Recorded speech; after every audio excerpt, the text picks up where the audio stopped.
Hi, this is my second party political broadcast on behalf of the Labour Party. Seems though Johnson has the whole of the corporate media at his disposal virtually.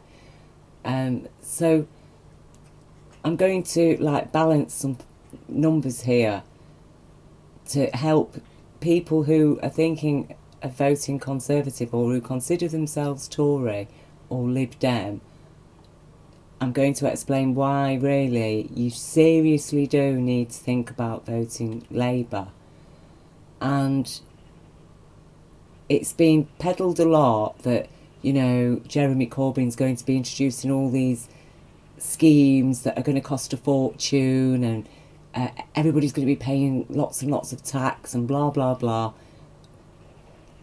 First of all, people earning under £80,000 a year, 80,000 or under 80,000 a year, will not be seeing any increases in their taxes.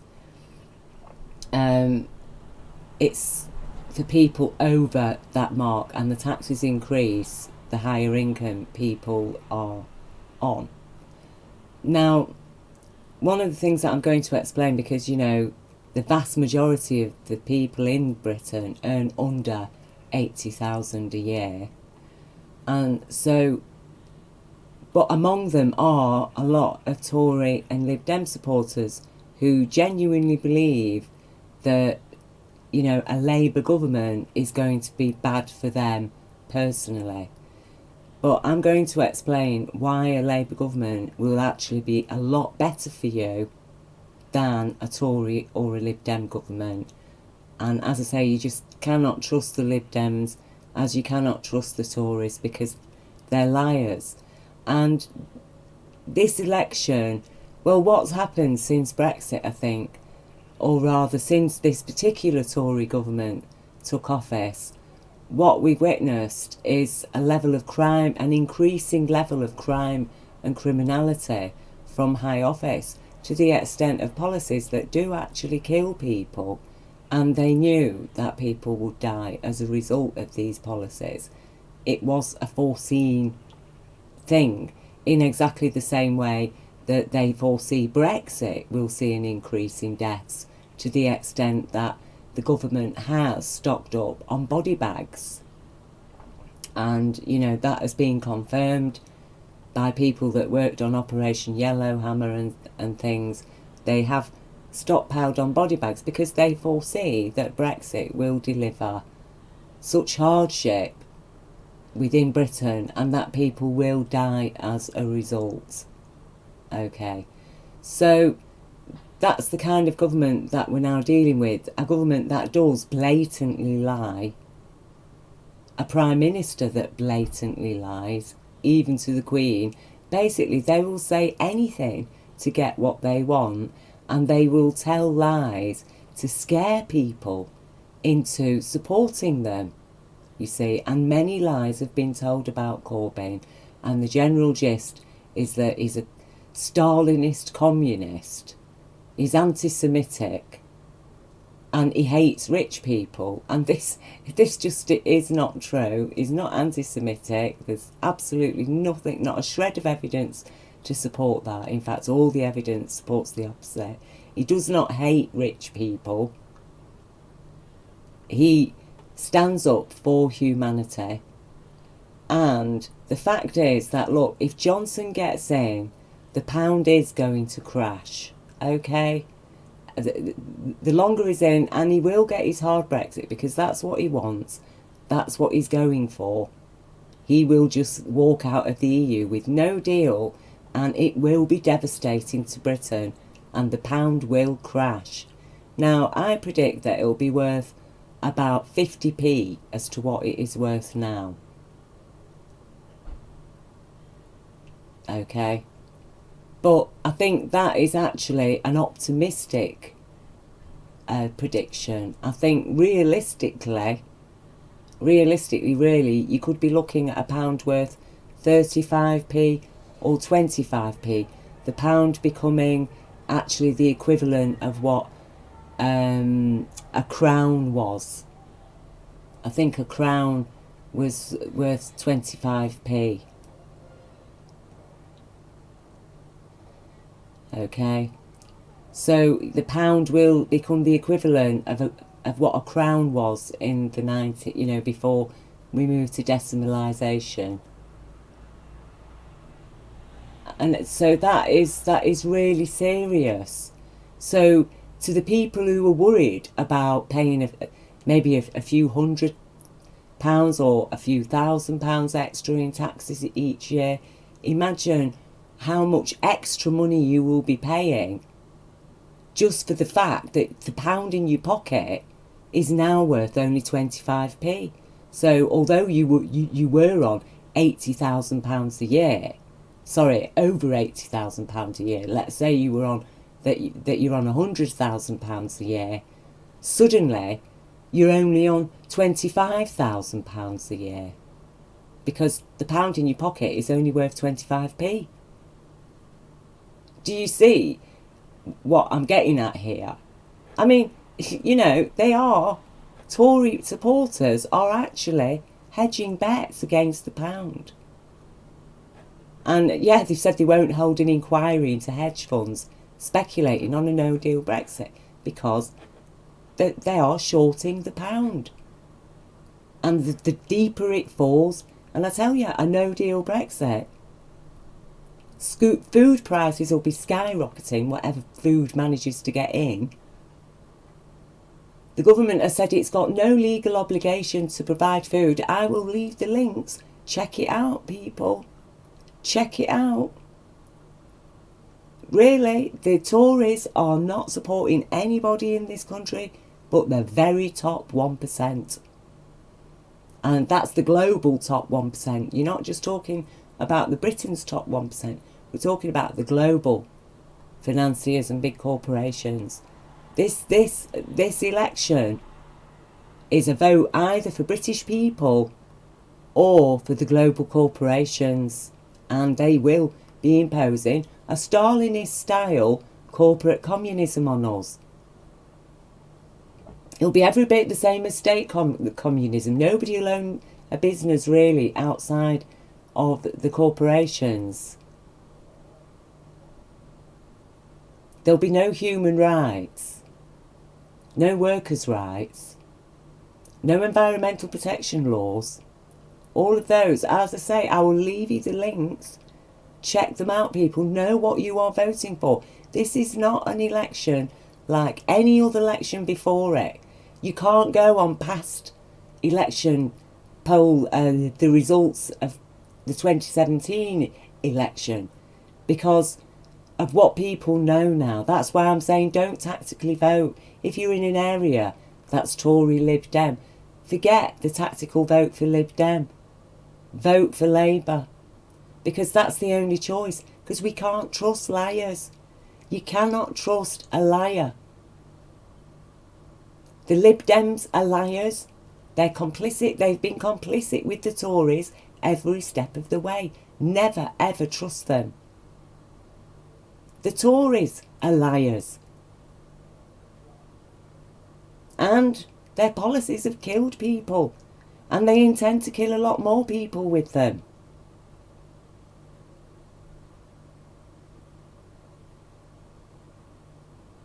So, you know, as I say, look, you have to really think about it and think about your quality of life. So all you people on over £100,000 a year, scared of paying, a couple of grand extra a year in taxes, think about how much money you will be losing in real terms if the Tories get back in, and they will be delivering their hard Brexit because that's what they want. That's what they need. And that's what's going to short the pound steeply. And, you know, I'm also thinking about the people who are on less than £80,000 a year, who are on maybe on only £50,000 a year. Oh, so their income is going to drop to £12,000 a year because That's all they'll be able to buy with it when the pound is suddenly only worth 25p or even 50p. We need to understand the impacts of a falling pound and what it means in real terms when you're dealing with global corporations who are operating towards a global system of currency, and how they then ramp up the prices for everything when the pound drops. So something that costs 25p now will cost £1, except when the pound's worth only 25p. It's going to be it is going to be £1, isn't it?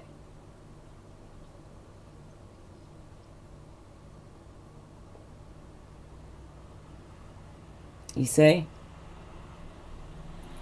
So, you know, it could get really, really, really bad. I mean, these people, you give them an inch, they will take a mile. Like I say, I've said it'll go down to 50p. I think it will at first, but I think it could completely crash right down to 25p.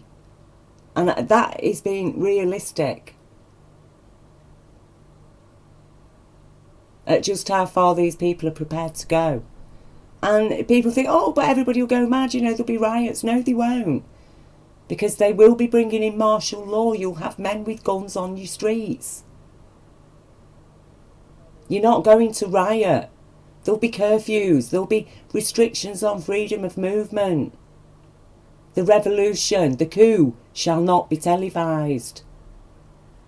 You have to really understand the risks here. Now, I am not a scaremonger or an alarmist, but I have to accept the facts of evidence staring me in the face. I have to accept that I'm dealing with such sadists that they've, you know, 130,000 nearly, well, they say now by 2020, 200,000 people in this country have been killed directly by austerity. Now, you tell me what kind of government it is that murders its citizens through an economic policy that wasn't necessary, and that then compares their opposition, who's standing up for human rights, has stood up for Jews and people of colour all his life, and British people's rights. They're comparing him to Stalinists, to Stalin. He is not responsible for anyone's death. But meanwhile, we've got Ian Duncan Smith, David Cameron, George Osborne, Theresa May, directly responsible. And now Boris Johnson, directly responsible for people's, British citizens' deaths. And implementing policies to kill even more people. Please, please, understand what we are facing. We are, literally, there is a war on for your mind. There is a war on. It's been an economic war waged against us. The Middle East is getting the bombs and the bullets. We are getting this attack through the press. It's a consciousness attack. It's vicious, it's malicious, it's nasty, it's vile, it's murderous, and it is criminal. And anybody who votes for criminals, understand that you are complicit in crime. It is actually a criminal act to vote for the Tories, because they have committed such crimes against our nation, the people of our nation, the welfare of our nation. I would say it is a criminal offence to vote for them. I would say it's a criminal offence to vote Lib-Dem, they're complicits. Now, the Independents, the Greens, the SNP, you know, largely humane individuals. But the other top choices, you know, Lib Dem and Conservatives, we have to, as law-abiding citizens, say no to them, because they are a criminal. That's where we draw the line. There has to be a line drawn that actually goes beyond loyalty. It cuts through any sense of loyalty. I cannot be loyal to my own brother if I know that he's been out murdering people. I'm not going to cover up for him. I'm not going to ignore his crimes. I'm not going to treat him like, oh yeah, come into my family home and put all my friends at risk knowing that he's a murderer.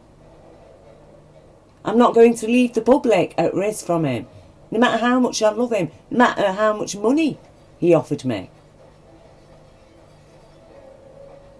You see, and that's the line of ethics, of morality. And we either live within that boundary of ethics and morals with compassion and care and respect and understanding, or we live beyond that line, and then you are moving into absolute outright fascism, and only a very few people enjoy life in that sphere.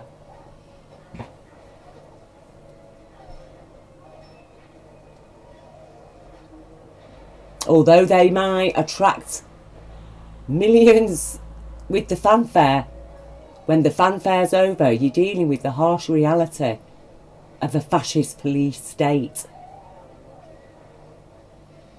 Where there are no protests, there is no democracy, there is no justice, there is just fascism.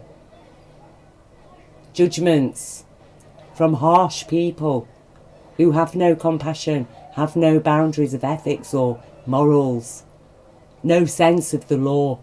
They have a gun, they have the might, they have the right to do as they like.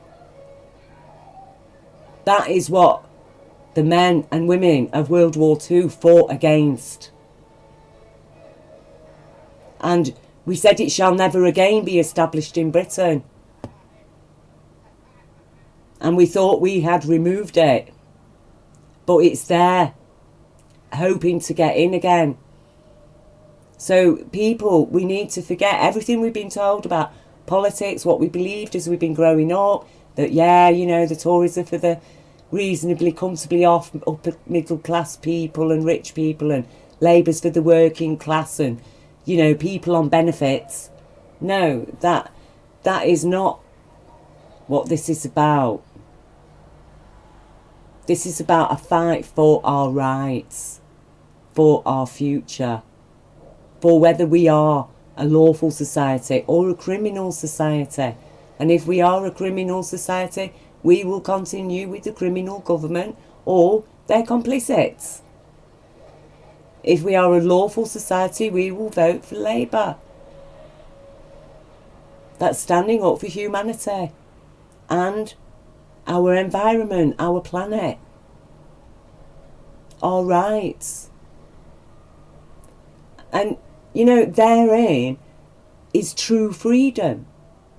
You see, because you can't have freedom without respect.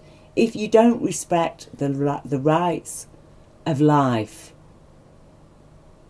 the universal rights that is granted to everything that is born on this planet, every creature has a right to eat, a right to its home, a right to utilise the natural resources on the land to which it is born.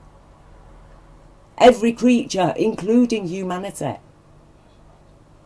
And that's why any system of economy needs to serve humanity. If it can't provide a job, then it must provide welfare. Everybody has a right to universal healthcare of a high standard. Free at the point of service. There are fundamental rights. The right to education, the right to learn. We're an intellectual species. We're throwing away intelligence just because a child's been born in a poor community. That people, there's still that philosophy, prevailing consciousness that somehow believes that children from poor parents and poor families, poor areas, they're all stupid. They lack intelligence. This is not true. It is not true. Just as it isn't true that all children born to rich people are super intelligent.